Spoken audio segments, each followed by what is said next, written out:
Muy maravilloso el poder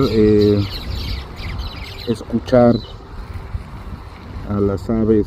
Como pueden darse cuenta, pues un espectáculo que a veces en la ciudad pues no tenemos, no disfrutamos. Aquí se puede disfrutar las aves en su hábitat natural, pues están posadas en los arbolitos, en las flores, en las plantas.